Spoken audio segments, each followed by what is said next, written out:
Can you just tell us how it feels? You're an England captain heading to a semi-final. Yeah, pretty cool, pretty awesome.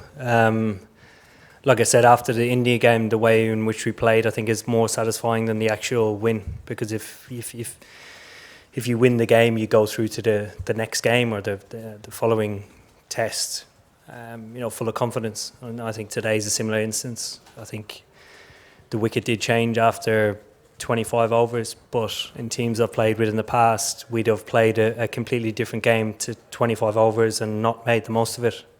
Today we did, and it was probably the winning of the game. Had you allowed yourself to think about what it would mean to not qualify for the semis after that Australia game? Did you No. worry? Well, it would have been drawn. If we lost today, it would have been drawn out for the next couple of days, so it wasn't really worth thinking about. And just in terms of where next, do you draw a line under the group stage and just go again for 2 games, or do you try and tap into what you've achieved these last couple of games? Yeah, I think we do tap into what we've achieved the last 2 games. It's been extremely important to our campaign. It's obviously the reason that we've got through and we've been able to play some of our best cricket because of that. So tapping into that, identifying what we did well, and if that still remains the same priority going into the semi-final, which I think it will. Jason Roy and Johnny Bairstow have the highest average of any ODI partnership that's had 30 innings by 15 runs, but also the highest strike rates of any ODI openers in history. How impressive is it that they're able to marry those 2 things? Because it's almost ripping up everything we know about one-day cricket, I guess. Yeah, it's brilliant to play with, really. If their average wasn't as high and it was actually down, their strike rate was still the same. The manner in which they played is the most important, because we bat all the way down. We're not asking guys to average 50 and strike it at 120. That's unrealistic. But pushing the ceiling as to what guys would normally do was part of the process in which we've gone through probably the first 2 years of the 4-year cycle. But looking at where the guys are at now, it's incredible, really, the talent that they possess and actually what they can achieve on a consistent basis. And just one last quick one. For games like these and the semi-finals, how much does that put a calmness through the dressing room when you're watching them out there, and then kind of does it just ease everybody a little bit? It's not really calm, it's more excitement. Yeah. It is. Guys are buzzing, laughing, smiling at how ridiculous some of the shots the 2 guys are playing. Good balls being hit for 4 or 6, how difficult they are to bowl at. We've got to laugh at it. Yeah. Lawrence and Chris. And Jofra bowled another pretty tidy opening spell today. How much easier has that made your life as captain throughout the tournament, knowing that the opposition openers probably aren't going to get off to a flyer? Yeah, they haven't really yet. Obviously that can change, and I think having that sort of objective perspective on things is important, because you can take the 2 guys for granted and they can take their position for granted, but I don't think they are. I think TB is very good at staying on top of them, and Chris Silverwood, our bowling coach, is extremely good at that as well. As a bowling unit, we've been strong, I suppose consistently strong for some time now, but different guys have contributed at different stages. I think the last 2 games, our opening bowling has been brilliant. Eoin, I guess the team's sort of big match temperament was questioned after those back-to-back defeats. Do you think the pressure of these last 2 games have brought the best out of them and proved that actually you do have what it takes to win big knockout matches? Yeah, I think we sort of knew that coming into the tournament. The difficult challenge in applying that to World Cup games is that it's just a one-off game. It lends itself more so for you to be, whatever the way you play, it should be the extremity of that on the day, because you don't get another chance. And it's taken us time to get to grips with that. That we do stick to our mantra the whole time and not actually be cagey or desperate or anything in those sort of regards. It doesn't work for us, and it won't win us the World Cup. So, yeah. Will and Dave? Eoin, you've got a semi-final at Edgbaston now where England haven't lost in 10 matches across formats. Does that mean anything, and is this where you hope that home advantage could really kick in? Yeah, it's a place that we really like playing.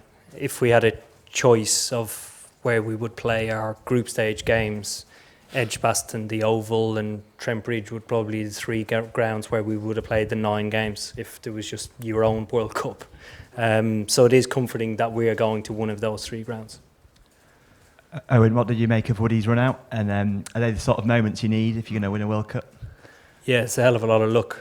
And to run, Kane out is a massive bonus. He's a difficult guy to get out. He's obviously been their leading run scorer and one of the leading run scorers in the tournament. So that was a lot of luck, yeah. You all seem to enjoy Johnny's celebration. Can you shed any light on what that was about? Johnny's going to have to explain that to himself. Stefan at the back and then Guy down here. Owen, it's a long time until you play that semi-final next week. Is that a good thing, a bad thing, or does it not really matter? And what will you do in that time? Will it be even possible to switch off from cricket knowing that you've got one of the biggest games of your career coming up? Yeah, I think it is a really good thing. I can't wait to do nothing or get distracted by other things that I enjoy doing. It's been, I suppose we've rode the roller coaster of playing well, playing terrible, and then playing good again. So particularly our bowlers, they need a rest, they need to get away. We haven't chopped and changed the team a lot, so our seamers do really need a rest. And our batsmen need to get away from the game and hopefully come back fresh. A quick word on Liam Plunkett. Hasn't played on a losing side yet. Does he kind of have to play now? The wickets have suited Liam down to the ground. And I think, even if the wickets are flat, he'd still find a way of taking a wicket or building pressure somehow. He has an incredible knack of doing it. He breeds a lot of confidence. He's a great character to have in the change room as well. So when he's doing well, it does breed a lot of confidence. So hopefully that continues. Well, obviously the wicket changed a wee bit, but it seemed to change pretty much when Roy and Bairstow were out. Are you able to quantify just, up to a point, how good they were, how much of a difference they made, and whether it was the balls going softer as well, or whether the pitch made that much difference, whether it changed that dramatically? Yeah, the two of them are outstanding. I think when they play like that and build a partnership, and one of the things sort of that stands out for me that it doesn't happen in any normal partnership, it happens in great partnerships, is that both of them ebbed and flowed. Johnny got off to a flyer, Jason was quite slow to start and then caught up, and then Johnny slowed down. It was really brilliant to watch, because normally you have 2 guys competing with each other the whole time and trying to get ahead, trying to get the strike, trying to be more dominant, whereas as a partnership they are extremely dominant. I can't really explain why it did. I don't know. At stake, extremely surprised. Considering how it started, I don't think I've played on the wicket that's changed as dramatically as that. When I hit 2 cover drives in the air. I didn't mean to hit them in the air. I tried to keep them along the ground. One went for 4 and the other I got out to. So it was, yeah. Couple more coming here. So how do you motivate someone like Johnny? Do you slip in the morning newspapers and the tweets, forward the tweets of former cricketers? I don't have to. He reads it all himself. And which particular player's growth has satisfied you as a captain? That after you've taken over, which particular player's growth has made you happy? Probably all of them. Some haven't been as surprising as others. Guys who have unbelievable talent, like Root